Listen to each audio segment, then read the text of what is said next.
महात्मा गांधी का पूरा नाम मोहनदास करमचंद गांधी था। इनका जन्म 2 अक्टूबर 1869 में गुजरात के एक शहर पोरबंदर नामक स्थान पर हुआ। महात्मा गांधी के पिता का नाम करमचंद गांधी और माता का नाम पुतलीबाई था।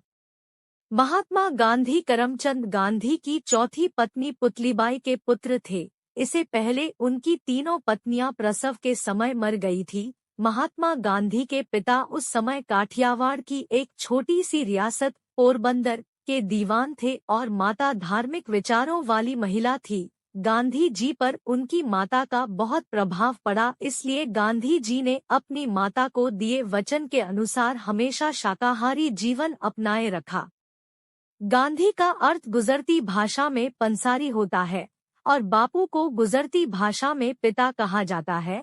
गांधी को पहली बार महात्मा गांधी राजवैद्य जीवराम कालिदास ने संबोधित किया था और फिर उन्हें महात्मा गांधी के नाम से पुकारा जाने लगा। सुभाष चंद्र बोस ने आजाद हिंद फौज के सैनिकों के लिए उनका आशीर्वाद और शुभकामनाएं के लिए रंगून रेडियो से उन्हें राष्ट्रपिता कहकर पुकारा था। तो इस प्रकार महात्मा गांधी को अलग अलग लोगों द्वारा अनेक नाम दिए गए थे।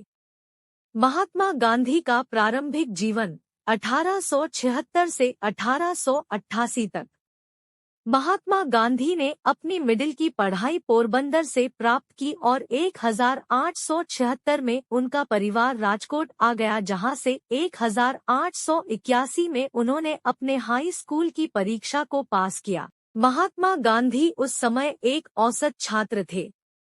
1883 में जब महात्मा गांधी 13 वर्ष के हुए तो उनका विवाह कस्तूरबा माखनजी से कर दिया गया, जो 14 वर्ष की थी। उस समय बाल विवाह की रीति रिवाज थे, इसलिए यह एक बाल विवाह था। कस्तूरबा माखनजी के लंबे नाम को छोटा करके कस्तूरबा रखा गया, जिसे लोग बा कहकर पुकारते थे।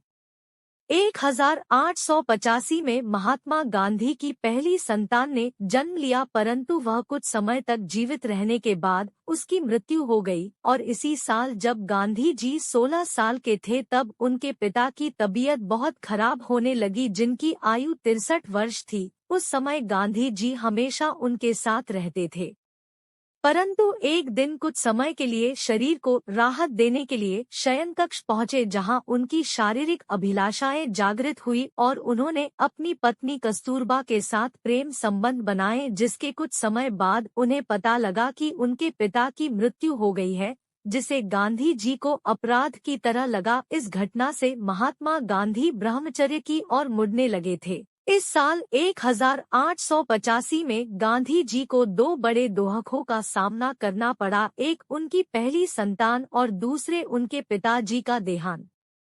1887 तक आते आते महात्मा गांधी ने अपनी मैट्रिक की पढ़ाई पूरी कर ली और इसके बाद उन्होंने श्यामलदास कॉलेज भावनगर में प्रवेश लिया और कुछ परेशानियों के चलते उन्होंने एक सत्र बाद उसे छोड़ दिया। उनकी परेशानी का कारण उनके परिवार वाले चाहते थे कि वह बैरिस्टर बने, क्योंकि वह सबसे अधिक पढ़े लिखे अपने परिवार में इकलौते थे जो अपने पिता और चाचा की तरह दीवान बन सकते थे। इसलिए उनके पारिवारिक मित्र ने सलाह दी कि अगर महात्मा गांधी लंदन से बैरिस्टर बन जाए तो वह आसानी से दीवान बन सकते हैं। इसलिए 1888 में Mahatma Gandhi ji university college London में कानून की पढ़ाई करने गए। इस प्रकार गांधी जी बैरिस्टर बनने के लिए लंदन यानी इंग्लैंड गए। महात्मा गांधी की संतान और उनका जन्म 1888 में इंग्लैंड जाने से पहले महात्मा गांधी की पहली संतान के रूप में बेटे का जन्म हुआ, जिसका नाम हरिलाल गांधी रखा गया। मोहनदास करमचंद गांधी और कस्तूरबा माखनजी की 4 संतानें थीं, जो सभी पुत्र थे। 1888 में जन्मे पहले बेटे का नाम हरिलाल गांधी रखा गया। 1892 में जन्म लेने वाले बेटे का नाम मणिलाल गांधी रखा गया। 1897 में जन्मे तीसरे बेटे का नाम रामदास गांधी रखा गया। 1900 में पैदा होने वाले बेटे का नाम देवदास गांधी रखा गया। महात्मा गांधी की विदेश में शिक्षा और वकालत। उस साल 1888 में महात्मा गांधी अपने जन्मदिन से 30 दिन पहले ही इंग्लैंड में यूनिवर्सिटी कॉलेज लंदन में कानून की पढ़ाई करने गए। भारत से जाने से पहले वह अपनी माता को वचन दे गए कि वह हमेशा शाकाहारी भोजन को अपनाए रखेंगे और मांस, शराब तथा संकीर्ण विचारधारा का त्याग करेंगे।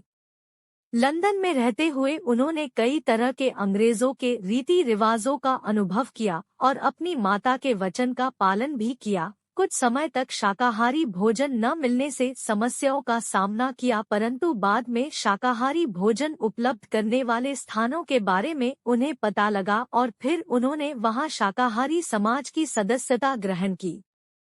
शाकाहारी समाज के लोगों ने ही उन्हें श्रीमद् भगवद गीता पढ़ने के लिए प्रेरित किया। 1891 में जब महात्मा गांधी इंग्लैंड से वापस भारत आए तो उनकी माता की मृत्यु हो चुकी थी। इसके बाद उन्होंने बम्बई में वकालत की, परंतु यहाँ पर उन्हें किसी प्रकार की कोई सफलता प्राप्त नहीं हुई। फिर महात्मा गांधी राजकोट आए और वहां पर जरूरतमंदों के लिए मुकदमे की अर्जियां लिखने का काम करने लगे, लेकिन कुछ समय बाद कई कारणों से उन्हें ये काम भी छोड़ना पड़ा, जिसका जिक्र उन्होंने अपनी आत्मकथा में किया है। इस प्रकार 1893 एक समझौते के तहत वह 1 साल के लिए भारतीय फर्म के लिए केस लड़ने नेटल, दक्षिण अफ्रीका गए। महात्मा गांधी की दक्षिण अफ्रीका की यात्रा और आंदोलन। महात्मा गांधी 1893 से 1913। महात्मा गांधी की दक्षिण अफ्रीका की यात्रा ने ही महात्मा गांधी के जीवन को बदल कर रखा दिया, क्योंकि गांधी जी दक्षिण अफ्रीका में सेठ अब्दुल्ला का मुकदमा लड़ने के लिए गए थे, जहां उन्होंने देखा वहां पर भारतीयों को भेदभाव का सामना करना पड़ता है और इसके शिकार महात्मा गांधी दक्षिण अफ्रीका जाते समय हो चुके थे। क्योंकि जब महात्मा गांधी दक्षिण अफ्रीका जा रहे थे तो उनके पास पहली श्रेणी का टिकट था, लेकिन फिर भी उन्हें तीसरी श्रेणी के डिब्बे में जाने के लिए कहा गया और जब महात्मा गांधी ने इस बात का विरोध किया तो उन्हें जबरदस्ती स्टेशन पर ट्रेन से बाहर फेंक दिया गया। इस घटना से उनको बहुत आहत पहुंची और वह पूरी रात यही सोचते रहे कि क्या उन्हें ऐसे ही यहाँ रहना पड़ेगा या फिर वह भारत वापस लौट जाएं और फिर दक्षिण अफ्रीका में भारतीयों पर हो रहे अन्याय के खिलाफ संघर्ष करने का फैसला लिया। महात्मा गांधी को दक्षिण अफ्रीका कई बार भारतीयों पर हो रहे भेदभाव का सामना करना पड़ा। एक बार गांधी जी घोड़ागाड़ी में यात्रा कर रहे थे तो उनको अंग्रेज यात्री के लिए सीट छोड़ने के लिए कहा गया तो उन्होंने सीट छोड़ने से इनकार कर दिया, जिसके कारण उन्हें चालक की मार पड़ी और पायदान पर ही यात्रा करनी पड़ी। यहाँ तक कि दक्षिण अफ्रीका के कई होटलों में महात्मा गांधी को जाने से रोका गया। इसलिए गांधी जी ने भारतीय समाज के प्रति भेदभाव के खिलाफ अंग्रेजी साम्राज्य में भारतीयों को सम्मान अधिकार के लिए लड़ाई लड़ने का फैसला किया। गांधी जी ने अध्ययन करने के बाद यह अनुभव किया कि हमें सबसे पहले एक स्थायी संगठन की आवश्यकता है जो हमारे भारतीयों हितों की रक्षा करे, और इस स्थायी संगठन को तुरंत बनाने के लिए उन्होंने नेटाल की विधायिका और ब्रिटिश सरकार के नाम याचिकाएं लिखी और उन पर सैकड़ों भारतीयों के हस्ताक्षर कराए, लेकिन वह इसमें सफल नहीं हो पाए। लेकिन इसे भारतीयों के कष्टों को नेटाल, भारत और इंग्लैंड के अखबारों का ध्यान आकर्षित करने में सफल रहे। फिर उन्होंने भारतीय समाज को वहां एकजुट किया और उन्हें स्थायी संगठन बनाने के लिए राजी किया, जिसके बाद 1894 में उन्होंने नेटाल इंडियन कांग्रेस की स्थापना की और उसके सक्रिय सचिव बन गए। 1906 में जुलू, जो कि दक्षिण अफ्रीका में था, उस पर अंग्रेजों ने नए चुनाव कर लागू करने का ऐलान किया, जिसके विरोध में वहां 2 अंग्रेजी अधिकारियों को मार दिया गया, जिसके बाद अंग्रेजों ने उनके खिलाफ युद्ध किया। तब गांधी जी ने अंग्रेजों से कहा कि वह भारतीय नागरिकों को भी युद्ध में शामिल करे। उनका तर्क था अपनी नागरिकता के दावों को कानूनी जामा पहनाने के लिए भारतीयों को युद्ध प्रयासों में सहयोग देना चाहिए। लेकिन अंग्रेजों ने सेना में भारतीयों को किसी तरह का पद देने की बात को अस्वीकार कर दिया, परंतु वह इस बात के लिए रजामंद हो गए कि भारतीय घायल अंग्रेज सैनिकों के उपचार लिए स्ट्रेचर पर लाने के लिए स्वेच्छापूर्वक कार्य कर सकते हैं और इसकी भागदौड़ महात्मा गांधी ने संभाली।